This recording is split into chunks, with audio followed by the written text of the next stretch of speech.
D.Nicole, and today I'm coming to you with a recap and review of the Shy Season 3, Episode 3, Bust Down. So if I had to rate this episode out of 5 stars, you guys, I'd give it a strong 3.5, y'all. It's just the little small details that's been really irritating me this season. So, y'all, this show is an hour. I will only be talking about the key factors, well, what I feel like is important.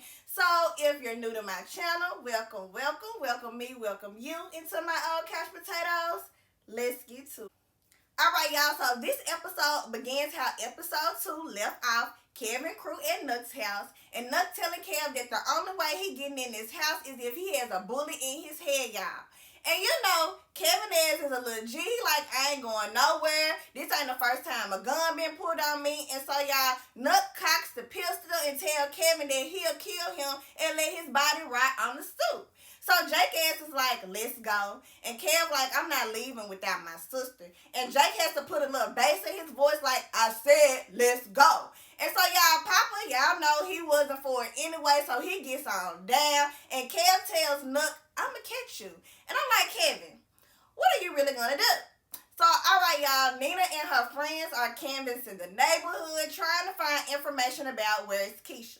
So while canvassing the neighborhood, Nina runs into Tracy, and Tracy at first I felt was trying to lift her spirits, telling her not to worry and think the worst. So Nina's like, how could she not? How could she could be in somebody's basement, she could be in a ditch somewhere. Either way it go, I'm not there to let her know that everything will be all right.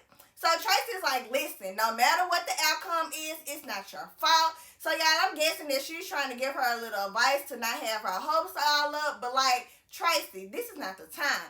And so y'all, she tells her that passing out flyers is a fool's errand. Don't nobody give a damn about a missing black child. So Nina like, excuse me?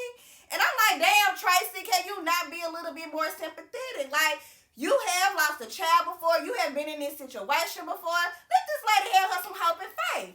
So, y'all, she tells her, let me help you.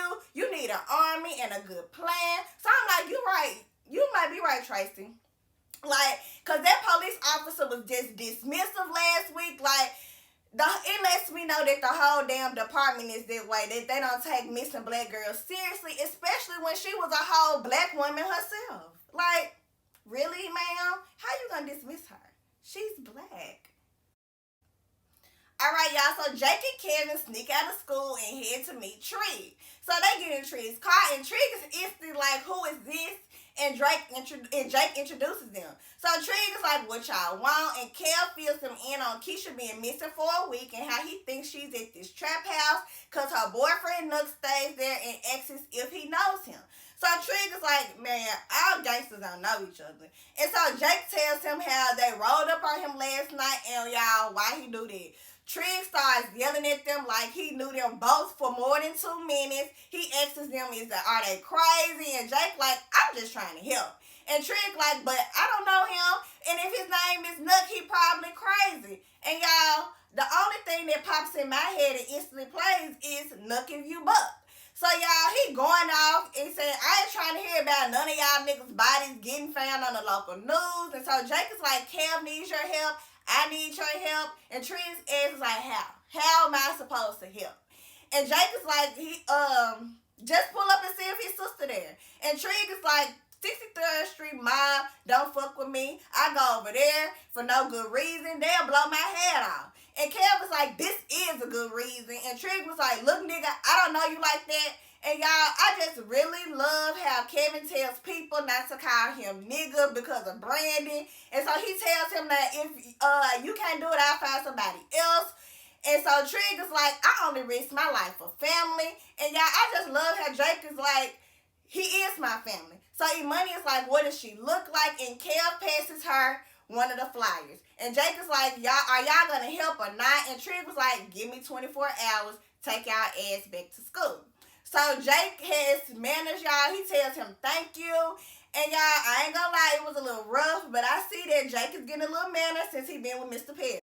So Emmett and Tiff are walking to Jada's house when they're trying to come up with how they're going to ask her if they could stay for a couple months. So Tiff thinks that they should rehearse the conversation, but Emmett was like, we should just improv because we don't want to sound down to rehearse because Jada hates feeling like she's getting played and it has to be natural. So Tiff is like, what if she says no? And Emmy tells her to dangle the baby in her face.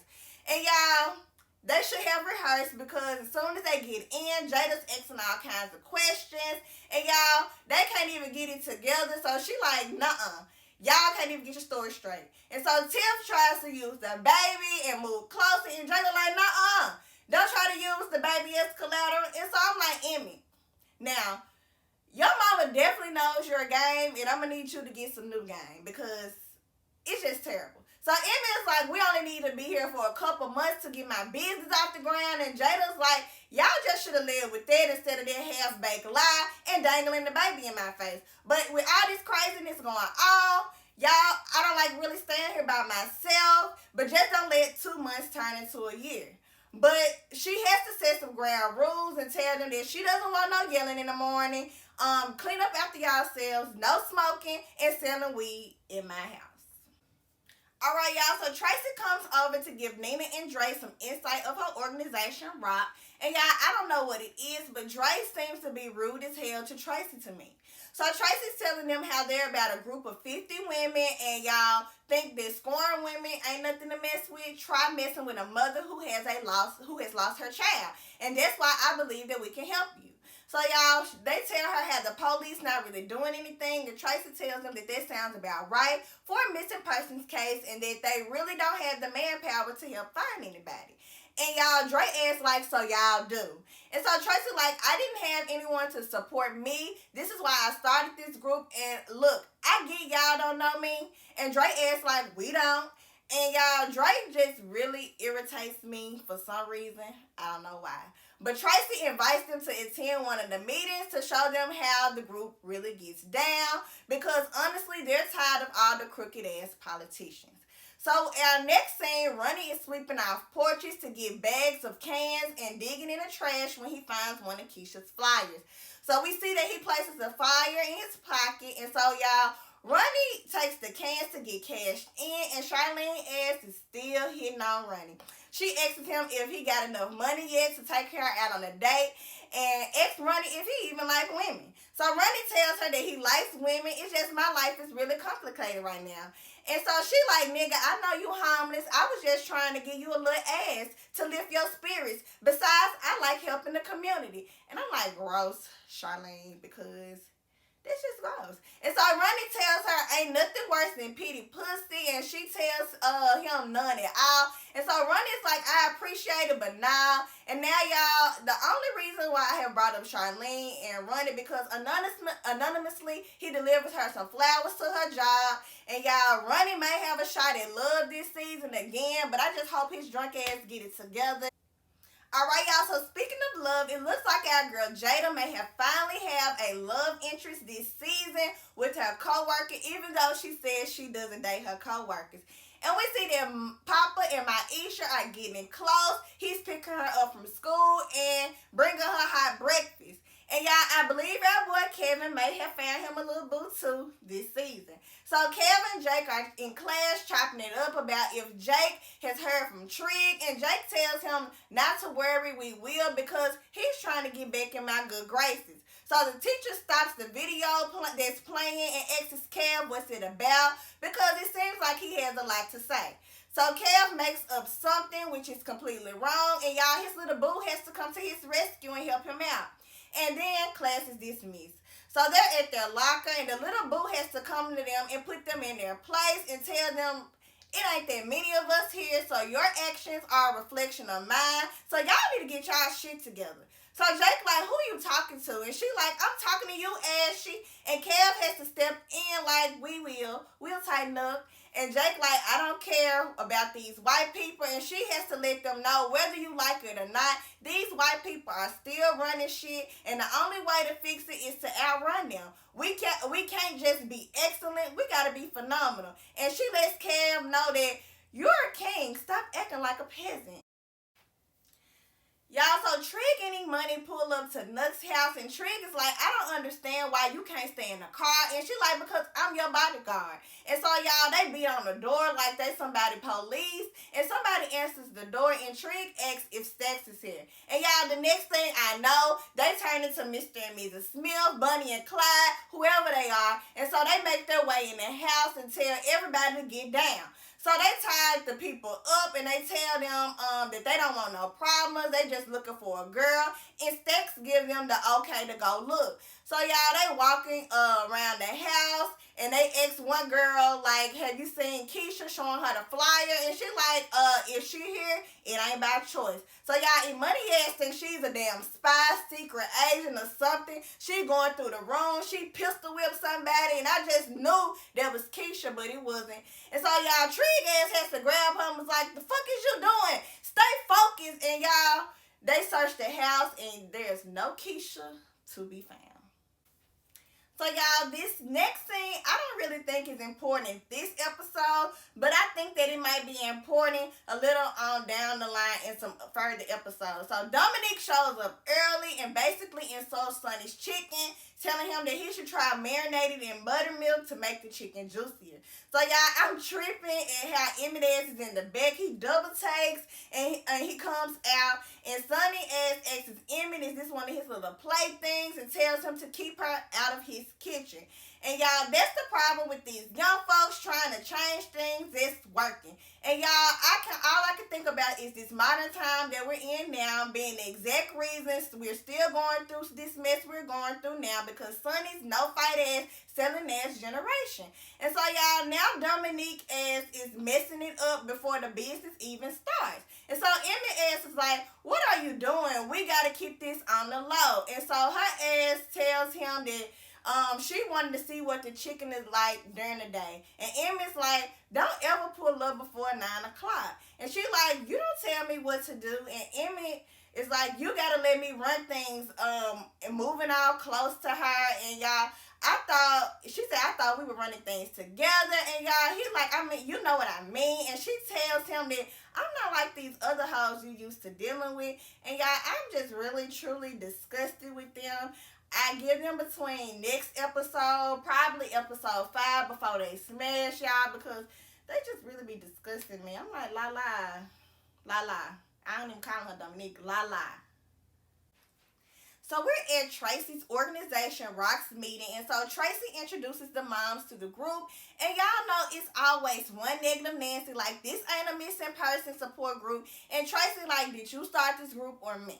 And so this is about all Chicago kids dead or missing. So she tells how she wants Keyshia to be the center of their visual the next night, and so y'all, Mrs. Negative Nancy is like, how we even know that she's missing? I seen y'all daughter's Instagram account, and some other negative Nancy like me too, and they continue to talk about Keisha's naked picture and how she stays in her son's comments. And y'all, Dre and Nina ass is like, they feel real disrespected right now. So Tracy like, no, we don't judge here. So Nina's like, I've seen my daughter's social media. There's no naked pictures anywhere. And y'all, the lady lets them know that she's not talking about regular Instagram. She's talking about Finsta, where the kids hide posts from their parents. So Dre gets up going off, and y'all, I am happy. So the lady like, Tracy, you work so hard for this group, for people to start taking us seriously, and I don't want no fast ass girl ruining their reputation when those racy pictures get out there. And Tracy like, I don't care, and why do our kids always have to be saints? I see white kids do shit every day, but if one of them goes missing, it ends up on CNN. And y'all, Dre like, and then your son get caught robbing the shoe store before he got killed. And now I'm like, okay, Dre, this is what I like to hear. This is the attitude I've been needing from you. So they like, they not talking about her son. They want what's best for the group. And Tracy is like, it's my group, and I have the final word.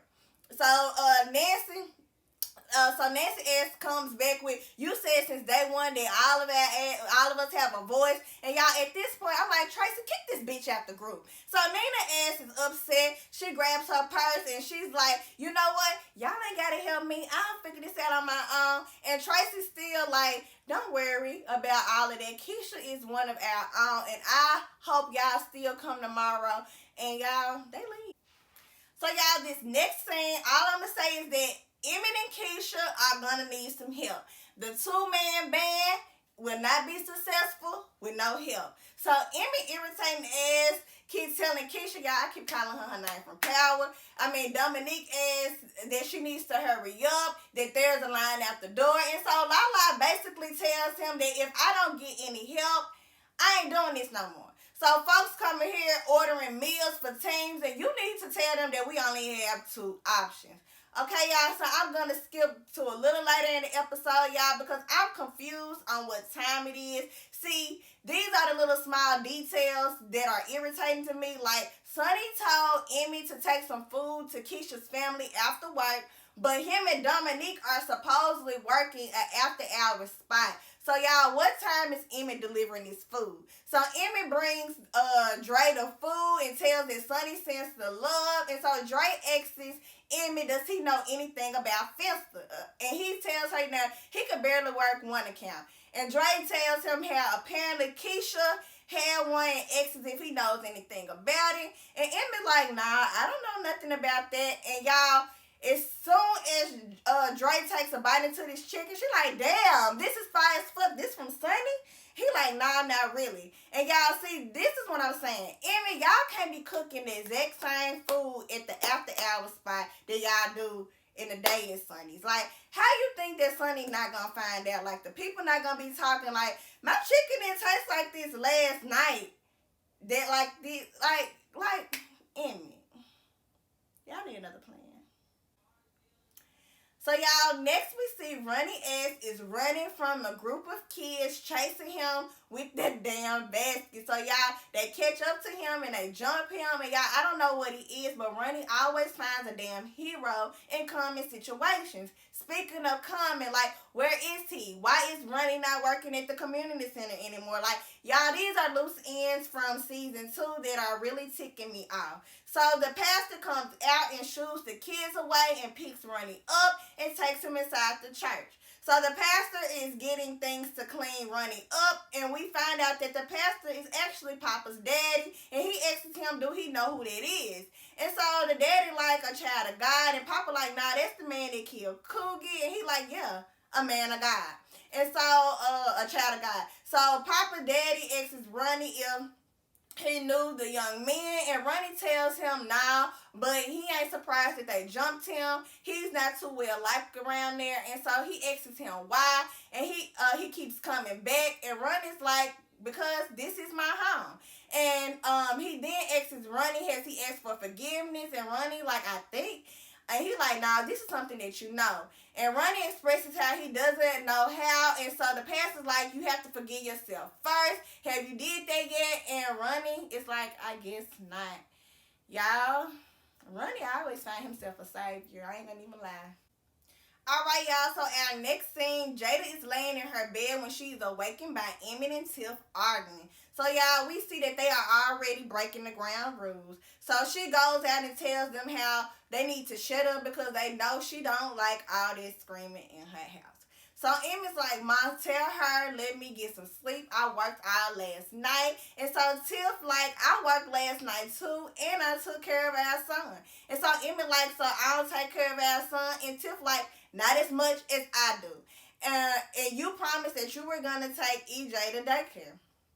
So Tiff is like, she ain't trying to be late for work. And Emmett's like, you still weed. The weed man is always late. And Tiff is like, she a weed woman and she pride herself about having good customer service.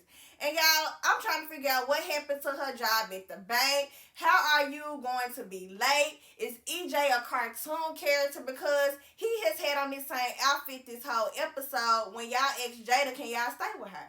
I have so many questions. So Jada agrees to take the baby to school, and Tiff like, that's the problem. You always rescuing him. That's why he can't get his shit together. And so Jada's like, so it's my fault he trifling? And I'm like, well, you are the mama, Jada. And so Tiff like, no, it's not all your fault, but you need to take a part in the blame. And so Emmett and Tiff go back and forth, and Jada asks like, y'all shut up and everybody take a deep breath. So Emmett apologizes and tells Tiff that he promises to take EJ to school for the rest of the week. And Tiff apologizes for yelling, and Jada like, nah, y'all need to be apologizing to me. And Jada like, okay, and this is the first and the last time for all that yelling. And Emmett apologizes again, and she's like, stop apologizing and change your behavior. Emmett like, I will, and so Jada's like, good, and now you can start by going to tell Dre the truth. So Emma's like, what? And she said, don't act like I don't remember you scrolling, looking at those racy pictures on her MySpace. And I'm like, now, I know Keisha ass ain't old enough for no damn MySpace. So y'all, Jada like, you need to give her that information you got. And Emma like, I ain't doing this with you today. And y'all, I didn't know Jada had it in her. She like, you gonna do whatever the fuck I say in my house. And Emma like, I don't think they need to see these pictures of her mom. And then Jada's like, don't nobody care about no naked pictures, Emma. We're trying to figure out a possible location. Is she dead or is she alive? And y'all, she gives Emmett this pen and pad. And guess what? He writes their information down.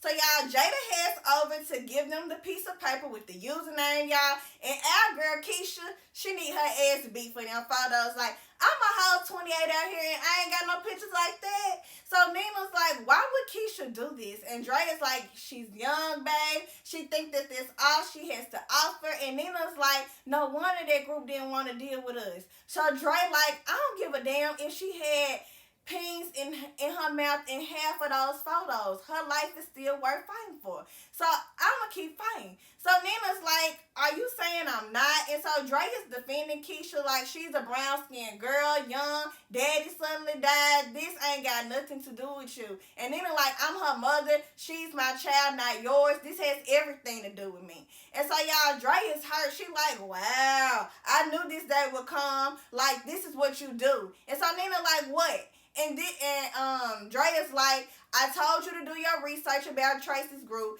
not to look at those photos of Keisha. You like to be tortured. You not about to blame that on me and about to head out the door. And Nina's like, so you don't think I'm a great mother? And Dre like, I think you do the best that you can. So y'all, I'm just gonna take that as a no. So Nina's like, wow, I work all day to give them a good life. I come home exhausted and I have nothing else to give. I'm concerned about them being perfect. I don't leave a lot of room for them to be free. Now, y'all, I'm sorry, Nina, but your house is actually too free. Your kids be every damn where in early mornings, after school, late nights, pulling up to trap houses. Like, I'm going to need you to use another word because free ain't it. So she tells Dre that she's going to this visual, and Dre is really against it for some reason. And in a minute, I'm just going to think that her and Tracy have a damn past because she been so attituded with this lady for in this group. I need to understand why. Like, what's your issue, Dre?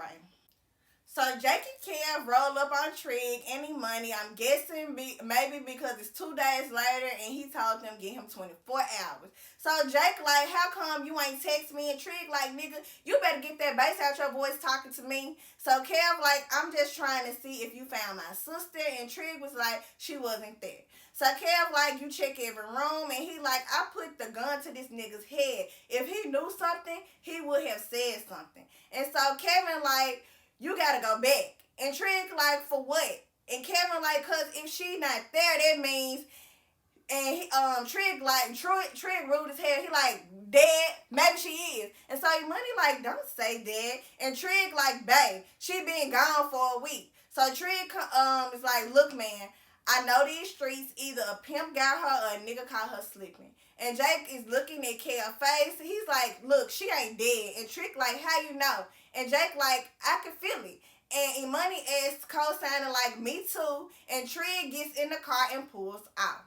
So y'all, Mrs. Ethel is back, y'all. And this is another loose end. I'm talking about, like, I have been so upset with the last 2 episodes. Like, y'all let us know her house is foreclosed. But y'all ain't tell us nothing about her well-being between Ronnie and Jada. Somebody could have at least said that they were going to go visit her in the nursing home. Because I've been hoping they didn't kill my girl off since they were in the business of killing people off last year.